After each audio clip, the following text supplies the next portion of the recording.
కూటమి ప్రభుత్వం రైతుల సంక్షేమమే ధ్యేయంగా పనిచేస్తుందని, జిల్లాలోని రైతులకు చివరి ఆయకట్టు వరకు సాగునీరు అందించాలి, రైతుల కళ్లల్లో ఆనందం చూడాలని సోమశీల ప్రాజెక్ట్ చైర్మన్ వేలూరు కేశవ చౌదరి అన్నారు. సోమశీల ప్రాజెక్టులో ఖాళీగా ఉన్న పోస్టులను గుర్తించి అవుట్ సోర్సింగ్ ద్వారా నియమిస్తామని ఆయన అన్నారు. ప్రాజెక్టు అధికారులు సమయపాలన పాటించడం లేదని మాకు ఫిర్యాదులు అందాయని, ఈ విషయం గురించి మంత్రి ఆనం రామనారాయణ రెడ్డి దృష్టికి వెళ్లిందని ఆయన అన్నారు. సమయపాలన పాటించకపోతే ప్రభుత్వ నిబంధనలకు వ్యతిరేకంగా పనిచేస్తే అటువంటి వారిపై చర్యలు తీసుకోవడం జరుగుతుందని కేశవ్ చౌదరి అన్నారు. సోమశీల ప్రాజెక్టుకు కాలనీలోని జంగిల్ క్లియరెన్స్, మరమ్మతులు, ఆశ్రమం నుంచి శివాలయం వరకు నూతన రోడ్డుకు ప్రతిపాదనలు పంపించాలని సోమశీల ప్రాజెక్టు అధికారులు ఆదేశించారని ప్రాజెక్టు చైర్మన్ అన్నారు. గత ప్రభుత్వం విధానాల వల్ల ప్రాజెక్టుకు ఈ దుస్థితి పట్టిందని, కాలువల్లో పూడికతీత పనులు జరగలేదని, అటువంటి వారు మా ప్రభుత్వాన్ని విమర్శించడం గత ప్రభుత్వానికి సిగ్గుచేటు అంటున్న సోమశీల ప్రాజెక్టు చైర్మన్ వేలూరు కేశవ చౌదరితో మా నెల్లూరు జిల్లా ప్రతినిధి హరిబాబు ఫేస్ టు ఫేస్. నూతనంగా బాధ్యత చేపట్టిన వేలూరు కేశవ నాయక్ దగ్గర ఉన్నాము. ఆయన అడిగి మనకు విషయాలు తీసుకున్నాం. సార్, ఇటీవల నూతనంగా ప్రాజెక్ట్ చైర్మన్ గారు రైతులకు ఎలాంటి భరోసా కల్పిస్తున్నారు? ముఖ్యంగా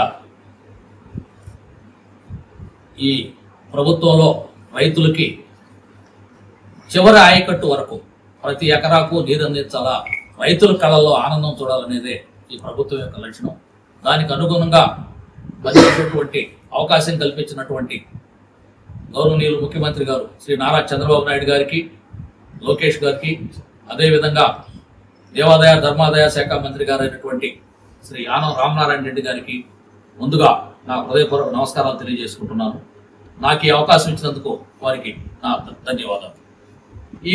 ఈ ముఖ్యంగా మనకు ఉండేటువంటి ఉత్తర కాలువ కానివ్వండి, దక్షిణ కాలువ కానివ్వండి, రెండు కాలువల్లో కూడా ఉండే ఆయకట్టుకు సంబంధించినటువంటి చివరి ఆయకట్టు వరకు ప్రతి ఎకరాకు నీరు అందించాలా, ఎటువంటి ఇబ్బందులు లేకుండా అనేటువంటి ఉద్దేశంతోనే ఈ ప్రభుత్వం ముందుకెళ్తాం. సార్, అదేవిధంగా సోమశీల పూర్తిగా జలాశయం యొక్క భద్రత దీని మీద అధికారులతో మాట్లాడి, సంబంధిత అధికారులతో మరియు మంత్రి గారితో కూడా మాట్లాడడం జరుగుతుంది. ఈ మళ్ళీ వచ్చేటువంటి నా పర్యటనలో పూర్తి వివరాలు నేను తెలియజేస్తాను. సార్, అదేవిధంగా ఇప్పుడు డ్యామ్ మీద ఏదన్నా యూత్ ఉన్నారు, ఇక్కడ వాళ్ళకి ఏదన్నా ప్రపోజల్ పెట్టి ఏదన్నా ఉద్దేశం ఏమన్నా? తప్పకుండా ఇక్కడ ఖాళీలు ఏమన్నా ఉంటే అవుట్ సోర్సింగ్ పద్ధతులు ఏదన్నా ఫిలప్ చేసేటువంటి విధానం ఉంటే కనుక్కొని సంబంధిత అధికారులు మరియు మినిస్టర్ గారితో మాట్లాడి అది ఆ పోస్టులు ఏవైతే ఉన్నాయో ప్రజెంట్ ఖాళీగా నిరుపయోగంగా ఉన్నటువంటి వాటిని ఎంబటే ఫిలప్ చేయడం. అదేవిధంగా సోమశీల ప్రాజెక్ట్ ఆఫీసులో కూడా సరిగా టైంకి రావట్లేదు. నెల్లూరు నుంచి వచ్చే లోపల ఆఫీస్కి 12-2 గంటలకు వస్తున్నారు. సార్, దీని మీద ఎలా తీసుకోబోతున్నారు? దీని మీద మాకు ఫిర్యాదులు అందినాయి. నేను ఆల్రెడీ గౌరవనీయులు మంత్రి గారితో కూడా చెప్పడం జరిగింది.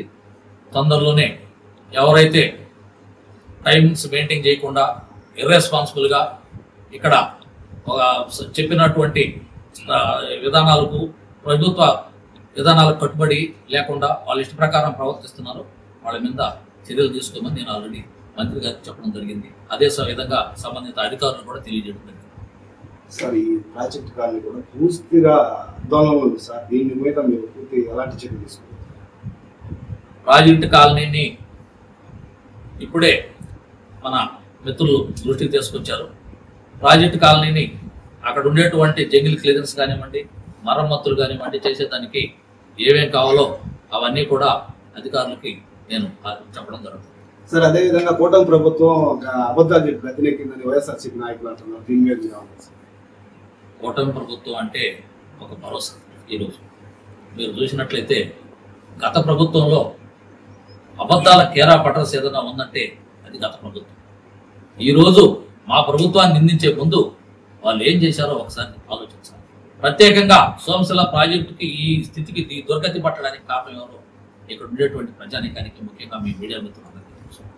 తట్టడు మట్టి ఇవ్వకుండా, ఎటువంటి అభివృద్ధి కార్యక్రమాలు చేపట్టకుండా, కాలువల్లో కోడికలు తీయకుండా, రైతుల్ని రైతువారి వ్యవస్థను నిర్వీర్యం చేసినటువంటి దౌర్భాగ్య ప్రభుత్వం ఏదన్నా ఉంది ఈ రాష్ట్రంలో, ఈ దేశంలో అంటే అది మన గత ప్రభుత్వం, వైసీపీ ప్రభుత్వం. వాళ్ళు కూడా మా ప్రభుత్వాన్ని విమర్శిస్తానంటే అంతకంటే లేదని. సరే, అదేవిధంగా అనంతసాగరం మండలంలో టీడీపీ నాయకులు ఇరు వర్గాల వద్ద విభేదాలు చాలా స్థాయికి చేరుకున్నాయంటున్నారు. దీని మీద మీరేమన్నారు? ఇదంతా ఇతర వైసీపీ వాళ్ళు చేసేటువంటి ప్రచారం. మాలో ఐక్యత ఉంది, మాలో ఎటువంటి పొరపక్షాలు లేవు. అందరూ కూడా అనంతసాగరం మండలం నాయకులందరూ కూడా, మిత్రులంతా కూడా ఇది పరిస్థితి. చివరి ఆయకట్టు వరకు రైతులకు నీరు అందిస్తామని చెప్పి వేలూరి చౌదరి గారు అంటున్నారు. అదేవిధంగా జలాశయ భద్రత గురించి గట్టి చర్యలు ఏర్పాటు చేస్తామని చెప్పారు. అదేవిధంగా అవుట్ సోర్సింగ్ పద్ధతిలో జలాశయంలో యూత్ కి ఇంపార్టెన్స్ ఇస్తామని చెప్పి ఆయన అంటున్నారు. అదేవిధంగా టీడీపీలో ఇబ్బంది వెళ్ళామని చెప్పి సోమసల్ ప్రాజెక్ట్ చైర్మన్ వేలూరు కేశవ చౌదరి గారు అంటున్నారు.